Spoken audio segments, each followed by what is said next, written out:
Let's talk a little bit. The final press conference for the Edgar Berlanga Hamzah Sheeraz and Shakur Stevenson versus William Zepeda pay-per-view.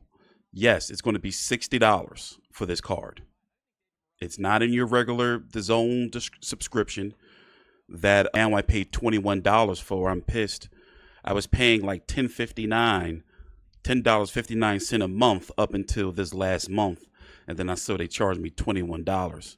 So I'm going to pull the old, I'm going to contact them, and I'm going to be like, yeah, cancel my subscription, to see if they say, nah, stick around, we'll give it to you for $10 again.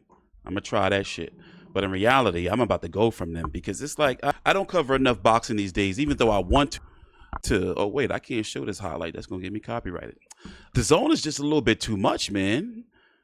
It was supposed to be free boxing. And now that we got to pay a subscription and then buy the pay-per-view through the subscription, don't make no sense. And it's nothing else on the app that really draws me in. And don't get me wrong, it's a good card, but the guys are not, how can I say, a guy like Shakur Stevenson and Edgar Berlanga should not be behind paywalls. Not yet. What have they done to deserve? Like, they have not built a big enough fan base between the both of them to say, hey, y'all really want to see us? You got to pay. Guys like this should not be behind paywalls. Everybody is not pay-per-view fighters. Didn't we learn that with Devin Haney and Ryan Garcia when that did 400,000 pay-per-view buys? But everybody don't have to be behind a paywall. You don't build stars this way. When they become stars, you put them on. Unless it becomes a situation like Lamont Roach and Tank Davis, where nobody had any faith in that card, because believe it or not, that card flopped. The rumors were it barely did 250,000 pay-per-view buys or so. And that's around Tank's number. I forgot the exact number that was floating around. But in hindsight, everybody was talking about the fight because people thought that Tank Davis lost. So it was trending on social media. But that doesn't help the current night of the boxing pay-per-view. People are not going to be buying this. I'll be shocked that this does 60,000 pay-per-view buys. Do you hear people saying, yo, motherfucking Shakur Stevenson fighting tonight and Edgar Berlanga on pay-per-view? Let's have a cookout. Let's call up the hoes. Nah. And then Hamzah Sheeraz, he's a good fighter. He's not known here in the States.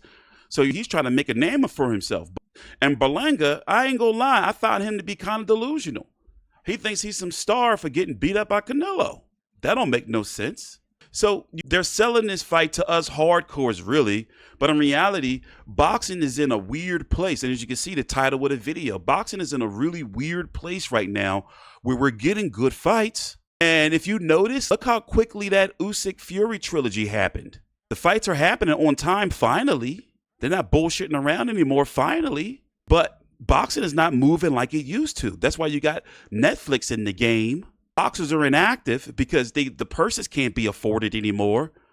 And in order to get the money that you want or more, you got to go to Turkey Al Sheikh. And he's not playing around. Y'all got to fight. But why is tickets not moving? Why is pay-per-view buys? I mean, what ratings everywhere is down. And boxing has itself to blame because boxing had access to every network. Remember, boxing was everywhere in the United States, going back to every network, pretty much going back to what, 2016? We had shit on Spike TV, Bounce TV, ESPN, HBO, Showtime, Fox Sports, CBS. Now we're getting to a point where there will be no boxing on broadcast TV here in the States. It'll all be on the app, even Netflix.